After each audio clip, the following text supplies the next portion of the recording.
Hello friends, स्वागत है आपका अपने ही यूट्यूब चैनल ऑनलाइन नव्य एकेडमी में। तो दोस्तों, आज हम बात करने वाले हैं उत्तराखंड विधानसभा की सीटों के बारे में। विधानसभा सीटों का जिलावार विवरण हम यहाँ पे पढ़ेंगे और साथ ही किस तरीके से क्वेश्चन आपको इस टॉपिक से पूछे जाते हैं और हर एग्जाम में आपके पास ये क्वेश्चन यहाँ से बन कर आता है। तो आपको आज रटाऊंगा नहीं, मैं समझाऊंगा कि आपको याद किस तरीके से करना है और किस तरीके से आपको चीज़ें ध्यान रखनी है। ठीक है, मेरा हमेशा यही प्रयास रहता है कि आपको इस तरीके से समझाऊँ कि आपको रटने से ज़्यादा आपको समझने में आपको जल्दी आसानी से समझ आए और उसको आप याद रख सकें। तो आज की वीडियो में हम यही चीज़ बात डिस्कस करने वाले हैं और यहाँ पे बात करने वाले हैं उत्तराखंड की विधानसभाओं के बारे में। तो उत्तराखंड की विधानसभा, जैसे कि आपको पता है कि विधानसभा सीट जो है वो आपकी कितनी है, 70 है, और +1 अगर हम इसमें एंग्लो इंडियन का अगर यहाँ पे देखें तो 71 आपकी यहाँ पे बन जाती है। फिलहाल तो हम क्या है 70 ही लेके चलेंगे कि निर्वाचित ही हम यहाँ पे पढ़ेंगे कि कहाँ से कितनी सीटें यहाँ पे निर्वाचित होती हैं। क्लियर है? ठीक है, तो इसके बाद हम यहाँ पे बात करने वाले हैं कितनी सीटें कहाँ कहाँ से, लेकिन इसको याद कैसे करेंगे आप। ठीक है, अगर कई बार आपके पास आता है कि अगर मान लीजिए आपके पास उसने क्रम लगा के दे दिया है कि आपको इस क्रमानुसार आपको घटते क्रम में आप लिखिए, बताइए कि कौन सी विधानसभा में किस प्रकार से सीटें, यानी कि जैसे सबसे ज़्यादा किस में है, फिर दूसरे नंबर पर, तीसरे नंबर, या बढ़ते क्रम में दे दिया है। तो आपको उन सीटों का याद होना चाहिए कि कहाँ पर कितनी सीटें हैं, किस ज़िले से कितनी विधानसभा सीटें जाती हैं। ठीक है, या किस ज़िले से कितनी विधानसभा सीटों का यहाँ पर योगदान उत्तराखंड में विधानसभा में होता है। तो अब यहाँ पे हम बात करते हैं इसके बारे में। तो सबसे पहले आपको एक चीज़ ध्यान रखनी है कि यहाँ पे आपको डिस्ट्रिक्ट याद नहीं करना है। जैसे आप याद करें कि हरिद्वार में 11 सीटें हैं, देहरादून में 10 सीटें हैं, उधम सिंह नगर में। ठीक है, आपको क्या करना है, आपको सिंपल से ट्रिक बता रहा हूँ। इसमें ट्रिक का मतलब है कि आपको समझना है, ट्रिक हमने याद रखनी है। ये जो नंबर्स आपको दिख रहे हैं, ये नंबर्स आपको याद रखने हैं। ठीक है, क्या नंबर याद रखने हैं? पहला नंबर 11, फिर उसके बाद घटते क्रम में 10, फिर आएगा 9, फिर 8, 7, यानी कि फिर 6 सीटें हैं, फिर 4 सीटें हैं, फिर 3 सीटें हैं और फिर 2 सीटें हैं। इस तरीके से आपको उसको याद रखेंगे कि 11 सीटें हैं, 10 सीटें हैं, 9 सीटें हैं, 6 सीटें हैं, 4 सीटें हैं, 3 सीटें हैं और 2 सीटें हैं, घटते क्रम में आपको। ठीक है, तो आपको क्या करना है, इसको डिसेंडिंग ऑर्डर में 11, 10, 9, 6, 4, 3 और 2, इस तरीके आपको याद रखनी है। अब 11 सीटें जो यानी कि सर्वाधिक सीटें हैं, सर्वाधिक सीटें हैं 11 हैं, और कहाँ पर हैं? हरिद्वार में हैं। ठीक है, कहाँ पर है? हरिद्वार में। और हरिद्वार की स्थापना कब हुई थी? 1988 में इसकी स्थापना हुई थी। फिर उसके बाद अब क्या आता है, दूसरा आता है 10 सीटें। ठीक है, 11 के बाद हमने क्या रखना है याद? 10 रखना है, यानी कि घटते क्रम में। काउंटिंग तो सबको की काउंटिंग तो नॉर्मली है ना, देहरादून में 10 सीटें हैं या नहीं है, ये बहुत कम को पता होगा। ठीक है, लेकिन काउंटिंग तो 11 के अगर उल्टा लेके चलेंगे, अगर हम बैक काउंटिंग करेंगे तो 11 के से पहले 10 ही आता है ना, तो 11 के बाद 10 ही आएगा इसमें। अगर बैक काउंटिंग में लेके चलेंगे हम तो 11 के बाद 10, ये आपको सबको पता है।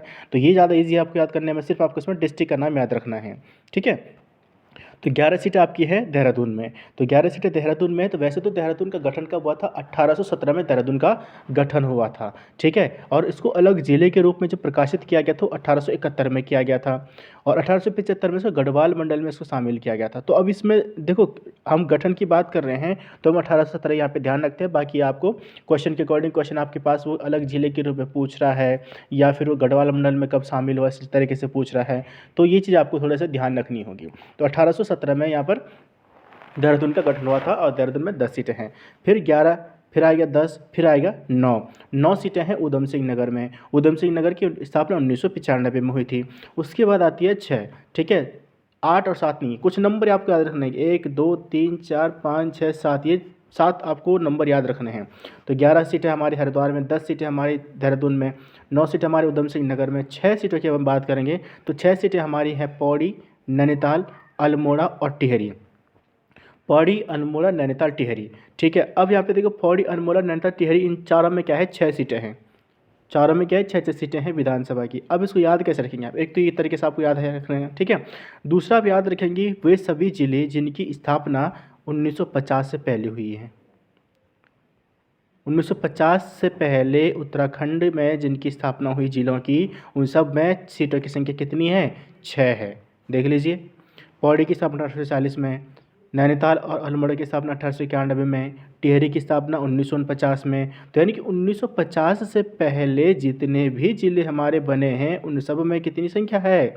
6 है। तो आप या तो ईयर याद कर लीजिए, इसको याद कर लीजिए, मतलब किसी न किसी तरीके से आप उसको लिंक करके चलिए। ठीक है, तब आपको ज़्यादा आसानी से याद रहेगा। 11 के बाद 10 आया, 10 के बाद 9, 9 के बाद 6 नंबर, 6 नंबर के बाद 4 नंबर, 4 नंबर पे है पिथौरागढ़, यानी कि पिथौरागढ़ में 4 सीटें हैं। पिथौरागढ़ की स्थापना हुई थी 1960 में। ठीक है, फिर है 3 आएगा, 4 3 2 है ना, बाई काउंटिंग में 4 3 2, तो 4 सीटें आपकी कहाँ पर है, वो आपकी है पिथौरागढ़ में। 3 सीटें आपकी कहाँ पर हैं, उत्तरकाशी और चमोली। और उत्तरकाशी चमोली की स्थापना कब हुई थी, 1960 में हुई थी दोनों की। 3 जिले हमारे 1960 में हैं, पिथौरागढ़, उत्तरकाशी, चमोली। लेकिन पिथौरागढ़ यहाँ पे अलग हो गया क्योंकि यहाँ पे 4 सीटें हैं विधानसभा की और यहाँ पे 3 सीटें हैं विधानसभा की। ठीक है, अगला आता है 1997। 1997 में हमारे फिर 3 जिले बने, वो 3 जिले रुद्रप्रयाग, चंपावत और बागेश्वर 1997 में बने। और यहाँ पर सब में कितनी सीटें हैं, 2 सीटें हैं। तो यहाँ पे आपको क्या चीज़ याद है कि पहला तो अपने लिंक करके आप चलेंगे तो पहला आपको नंबर याद करने हैं, नंबर को आपने याद करना, नंबर को याद करने की ज़रूरत नहीं। अगर आपके माइंड में इतना है कि 11 10 9 6 4 3 2, बड़ा आसान है इसको याद करना। 11 सीटें हरिद्वार में, 10 सीटें देहरादून में, 9 सीटें उधमसिंह नगर में, 6 सीटें वो ज़िले हैं जिनकी स्थापना 1950 से पहले हुई थी। तो अगर आपको ज़िलों की ईयर याद है तो आप इसको भी याद कर सकते हैं। ठीक है, पौड़ी, अल्मोड़ा, नैनीताल, टिहरी। 4 सीटें पिथौरागढ़ में है, 2 सीटें 3 सीटें जो है, 3 सीटें आपकी चमोली और उत्तरकाशी में, इनकी स्थापना दोनों की 1960 में हुई थी। और फिर 2 सीटें उन जिलों में 2 सीटें हैं जहाँ पर क्या है, 1997 में जिनकी स्थापना हुई थी, वो आपकी रुद्रप्रयाग, चंपावत और बागेश्वर होगी। अब यहाँ पे आपके पास दूसरा क्वेश्चन बनता है अनुसूचित जाति से संबंधित। ठीक है, कहाँ पर कितनी आरक्षित सीटें हैं, कहाँ पर कितनी सीटें आरक्षित हैं। अब यहाँ पे फिर से दूसरी ट्रिक यहाँ पे बन जाएगी। सबसे ज़्यादा आरक्षित सीटें कहाँ पर है, हरिद्वार में है 3, क्लियर है। उसके बाद है देहरादून में 2, उधमसिंह नगर में 2, ठीक है। और बाकी सभी में आपकी क्या है, जितने भी इसके नीचे हैं सब में 1-1 सीटें आरक्षित हैं, क्लियर। तो आपको देखो, पहले तो हमने देखो सबसे टॉप के 3 जिले हैं वो क्या है, उस जैसे अगर टोटल विधानसभा सीट आती तो उसमें भी टॉप नंबर पे हैं, और अगर आरक्षित सीटों की बात करें तो उसमें भी टॉप नंबर पे हैं। तो हरिद्वार से 3 सीटें आपकी आरक्षित है, कौन कौन सी है, भगवानपुर, ज्वालापुर और झबरेड़ा। 2 सीटें आरक्षित है आपकी देहरादून से, एक है राजपुर जो कि अनुसूचित जाति के लिए है, और एक है चकराता जो कि अनुसूचित जनजाति के लिए है। तीसरा आता आपके पास उधमसिंह नगर, उधमसिंह नगर में भी 2 सीट आरक्षित है, एक बाजपुर जो कि आपका अनुसूचित जाति के लिए है, और नानकमता अनुसूचित जनजाति के लिए है। ठीक है, फिर पौड़ी में आपके पास है, पौड़ी हो गया, नैनीताल हो गया, अल्मोड़ा, टिहरी, इन सब में, बाकी सब जितने भी इन सब में 1-1 सीटें हैं, सिर्फ ये आपको याद रखनी है। ठीक है, तो देखिए सबसे अगर बात करें तो रुद्रप्रयाग और चंपावत को छोड़ दो, रुद्रप्रयाग और चंपावत में कोई भी सीट आरक्षित नहीं है। ठीक है, अब देखिए 3 यहाँ हैं, 2 यहाँ हैं, 3 2 5, 2 यहाँ है 7 8 9 10 11 12 13 14 और ये 15, तो 15 सीटें आरक्षित है, जहाँ पर आपकी क्या हैं, 15 सीटों में से आपकी 2 आपकी एसटी के लिए है और 13 आपकी अनुसूचित जाति के लिए यानी एससी के लिए संबंधित है। ठीक है, तो कहाँ से कौन कौन सीटें हैं, हरिद्वार से 3 सीटें आपकी हैं, ज्वालापुर, भगवानपुर, झबरेड़ा। देहरादून से आपकी 2 सीटें हैं, कौन कौन सी हैं, वो आपकी है राजपुर जो कि अनुसूचित जाति के लिए, और चकराता अनुसूचित जनजाति के लिए है। उधमसिंह नगर की बात करेंगे तो वहाँ पर बाजपुर अनुसूचित जाति के लिए और नानकमता अनुसूचित जनजाति के लिए है। पौड़ी से कौन सी सीट अनुसूचित जाति के लिए है, वो आपकी शेड्यूल कास्ट के लिए आरक्षित है, वो आपकी है पौड़ी वाली। ठीक है, नैनीताल से नैनीताल है, नाम भी याद करने की जरूरत नहीं इन दोनों में। तो अल्मोड़ा की सोमेश्वर वाली सीट, ठीक है। टिहरी से आपकी घनसाली वाली सीट जो है टिहरी से आरक्षित है।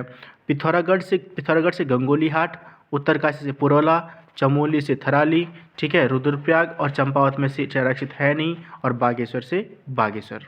ठीक है, तो यहाँ पे आपके पास किसी भी तरीके से क्वेश्चन अगर पूछता है, चाहे वो आपका ईयर से पूछेगा, ईयर पूछता है, अगर जिलों का स्थापना वर्ष पूछता है तो वो भी आपके पास यहाँ इस वीडियो में है।